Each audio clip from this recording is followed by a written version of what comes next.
Welcome back to Phoenix Wright Ace Attorney. Today we're going to continue the final day of trial in Case 5.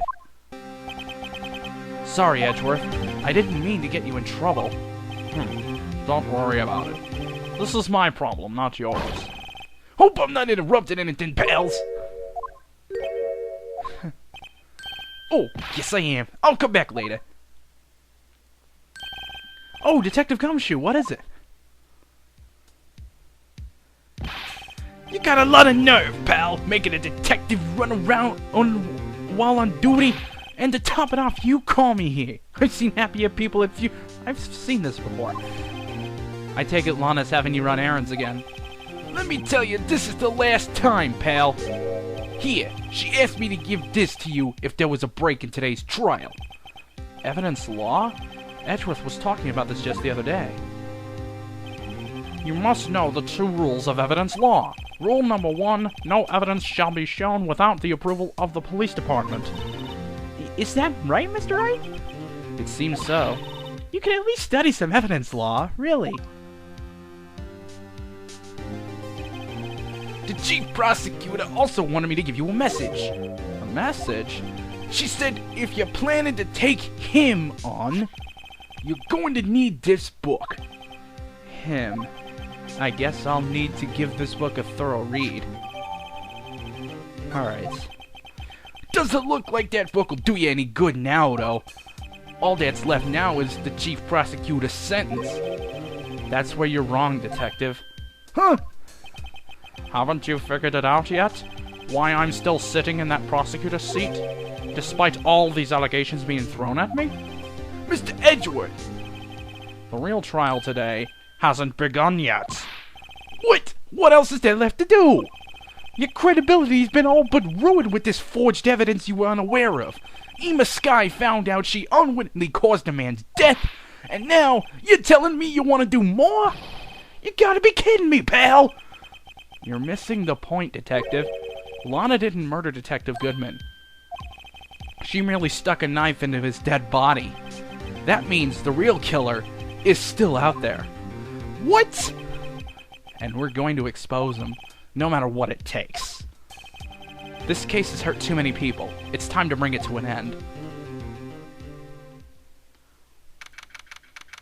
Okay, so we're starting just before 1 o'clock.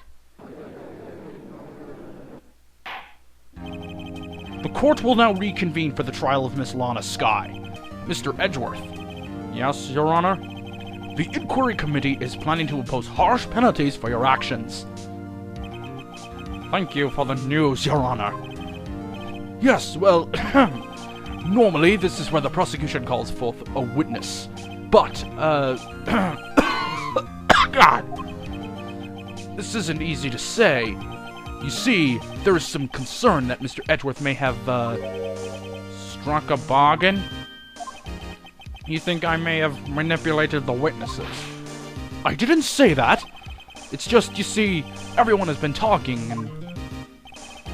Very well, Your Honor. I have a solution. A solution? That being the case, the prosecution will allow the defense to call forth all further witnesses. What? But there's never been a case example. Undeniably, this is an unusual arrangement, but a very effective one.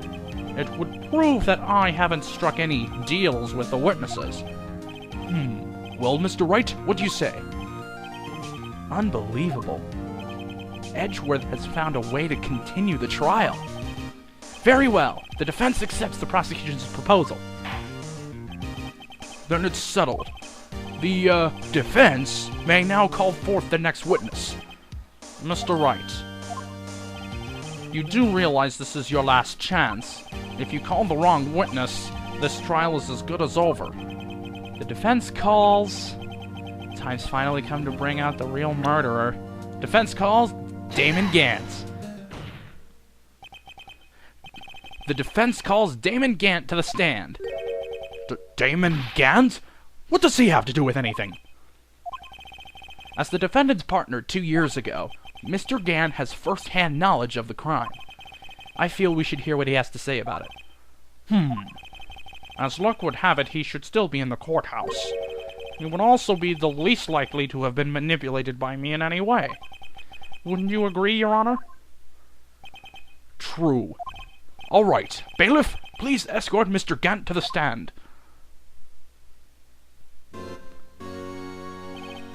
Witness, please state your name and occupation.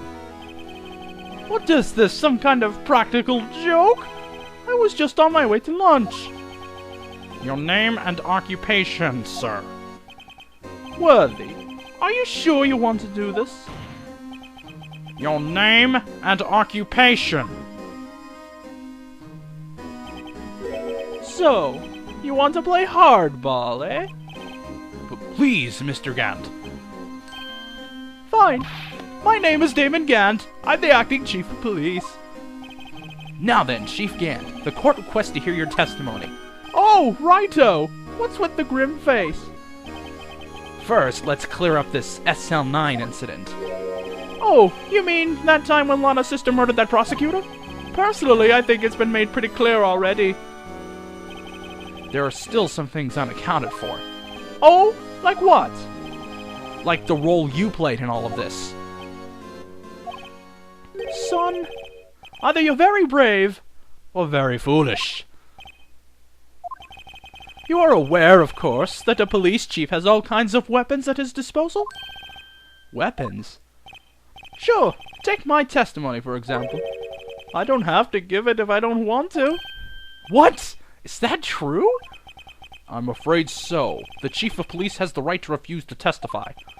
Of course, such an action carries with it certain risks. Don't worry, I'm not here to hinder your trial.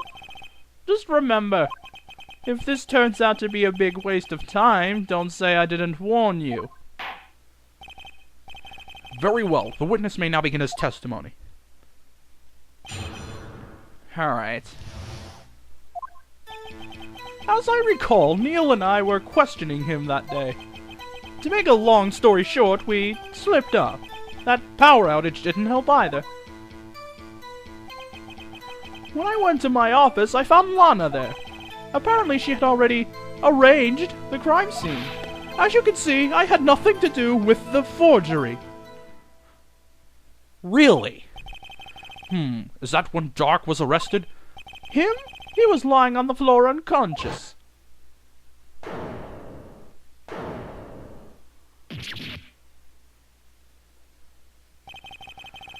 When Eva sent Neil flying, it seems Dark bumped his head. I see. Everything seems pretty clear-cut. If the police chief has the right to refuse to testify, then I'd better hit him hard and fast. Alright. Yep.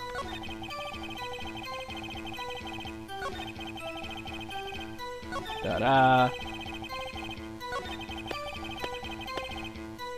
You think so, huh? I got something here that might interest you. Objection! You claim you had nothing to do with the forgery. But I'm afraid that is a claim you cannot back up. Explain yourself. Several pieces of evidence were found in your office. Take this list, for example. That's the list Emma Sky drew her picture on. This was discovered in your desk. Not only that, but a piece of this jar that was sitting in front of your office was found inside your safe. It was found where? You see, Chief Gant, these articles of evidence uncovered in your office are both concrete proof that you also played a part in the illegal investigation. Chief Gant, what's the meaning of this? Oh, here's a defense attorney who may even rival Worthy. So you admit it then, that you were involved in the forgery.